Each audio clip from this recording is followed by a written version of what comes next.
Whoever is saying this is not anime inspired at the very least. Have you even watched the Spotlight? Tell me this isn't something you would find in an anime. I mean, I wouldn't know because I don't watch it, but I think that this is something one would find if they were to open an anime at some point. Maybe not even that deep into like a series or something. It's my first thing. People saying, oh, this is not anime inspired, this is a Heroes of the Storm original. Well, cool. But Heroes of the Storm at first introduced itself as a connection point where all the big villains and heroes, in other words, antagonists and protagonists, come together and you can play as either, alongside either. What is it now? Is it still that connection point for Warcraft heroes and villains, for Overwatch good and bad, for StarCraft's good, the ugly and the bad? You know, the ugly being Tychus, as it's because of the scars on the face he has in the campaign, or he acquires in the campaign. It's like, is it still that? Or is it some kind of twisted amalgamation where someone pushes for one idea, no idea in specific, right? No idea in specific. And, I mean, why does everything, with an exception here and there, have to be an assassin that's highly mobile that punishes anyone who isn't mobile? Why the fuck? It's like, hey, there's a number of complaints, even like a year after release of Genji and Tracer, that they're very, very punishing and they reward both not so skilled players and skilled players, as opposed to a regular hero, which rewards skillful play, and if you play badly, you get punished. What do we do about that?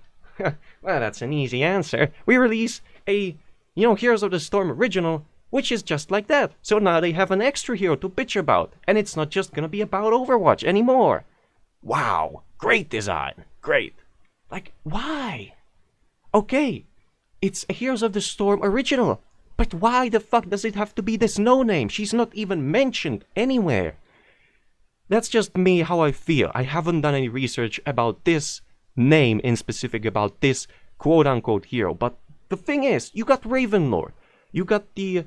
It's not Gravelord, I forget his name, but you got the two big rivals. You could have had an event concerning them. If you wanted to release an original, who is more iconic than the Ravenlord himself? Why do you gotta release this? You just make up some sort of story and say, whoa, she was there all along. She was there before it happened. That's why no one ever mentioned her.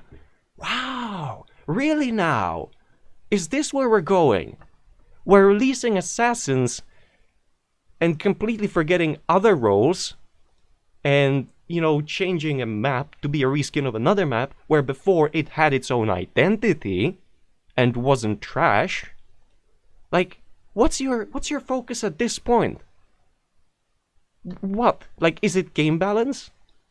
Because I mean, this is just map design, this is not game balance, but I spoke about game balance in the previous video concerning Heroes of the Storm, in my ideas and what could be changed, that Hanzo's damage is still too high, when combined with his attack range, that, I'm starting to forget the changes that I made there, but you can go and watch that video if you want, and like, why...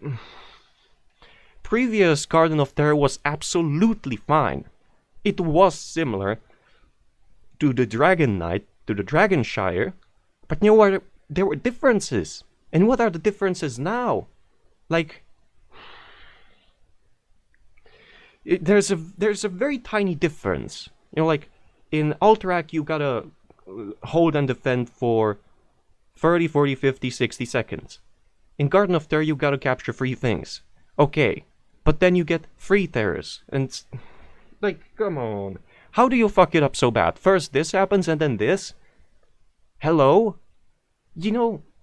And a support would be nice. Or a tank. Or maybe addressing some of the issues. Like Varian having Shield Wall available, even if he picks the Twin Blades. Maybe changing it so that Shield Wall blocks only in an arc in front of him. Perhaps something like that. Because I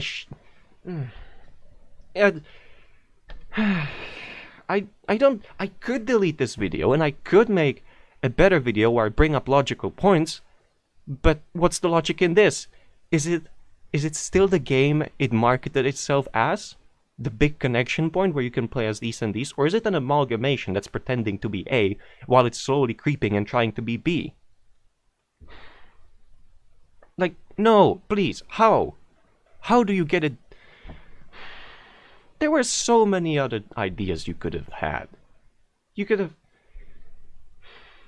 And that you could have also brought to life. And of all of them, you choose this. Really? Really? Just...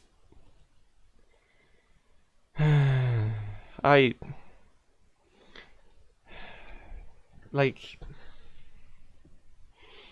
Fine. Janitor lyric. Okay, but... This... Come on. I was having fun in Heroes of the Storm and now you put in an anime character. That's so original. It's not like... Not every MOBA, but many MOBAs have a teenage girl. And for what reason? It's like, she's no one. And she's in this game with big names.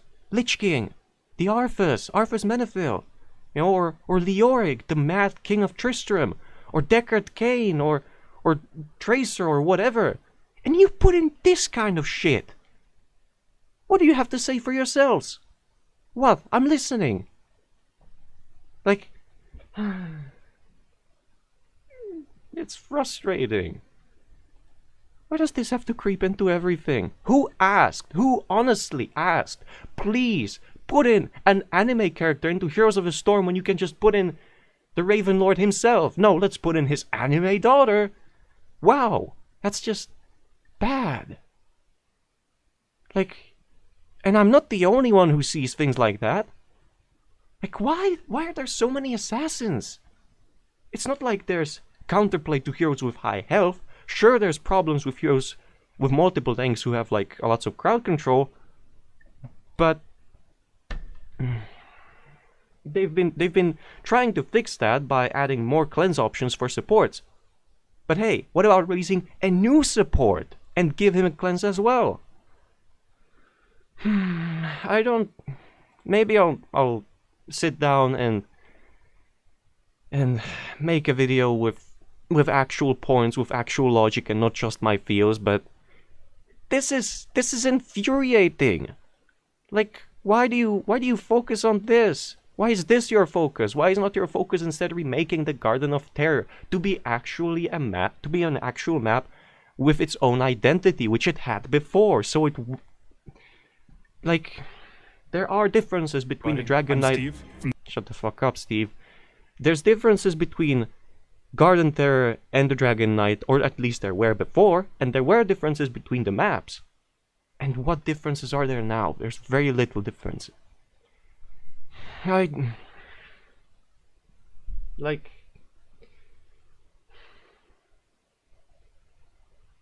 I don't know.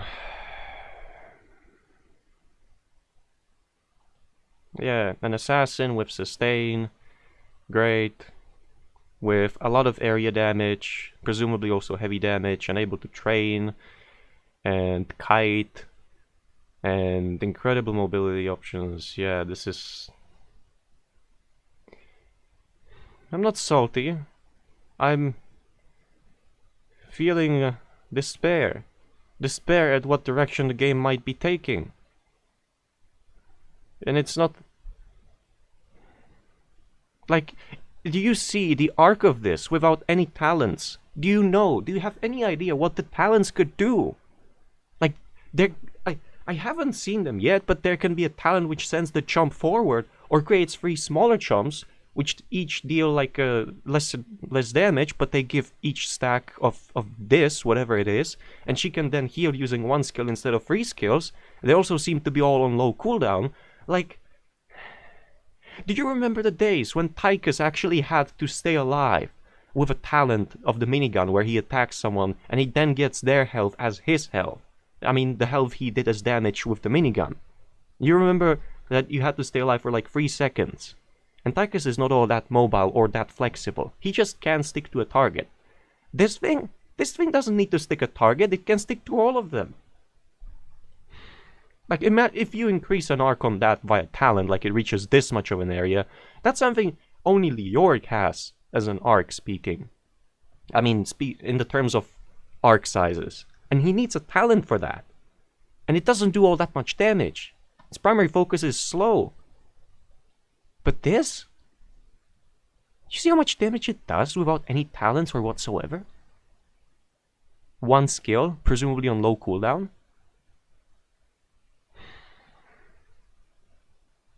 Wow, that looks balanced. I know every spotlight is set up that in a way that they show, like, they don't show the health bars and a hero kills all the other heroes and blah blah blah, but an assassin which has crowd control, which has mobility, which has heavy damage, which has low cooldowns, which is also anime inspired, which also goes against what the game first proclaimed itself as. Oh wow, would you look at that? That's completely balanced with a Diablo's Apocalypse. This is not fine. The fact that it does damage, it also pulls heroes together, making landing skill shots much easier, as demonstrated here. So not only allowing her own skills, but skills of others. This is... just no. Don't. It was fun while it lasted, but it looks like the fun's gonna end from here on. I'm having PTSD from the days of when I quit League of Legends due to Jinx and how bullshit it was in terms of balancing, and this isn't making me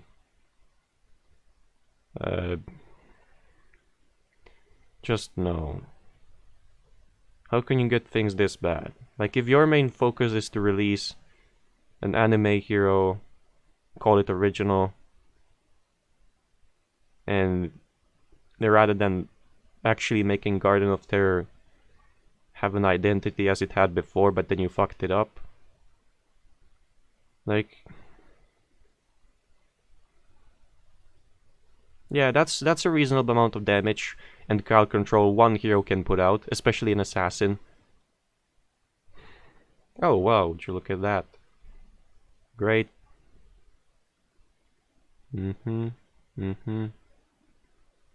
Yeah, sure. I don't... Heroes of the Storm is over. I'm done. Most likely. If they release this and if it ends up being as broken as I think it will be. Like, why do they gotta release mobile assassins? When will they release a mobile tank? Question mark. The only time an assassin is... I mean, a tank is mobile is when they have a target. You know? Like, Diablo only gets a burst of mobility, or displacement, as I would usually put it, when he rushes someone. Or charges someone. Varian as well. Or when he hits something to actually get that movement speed bonus from double blades.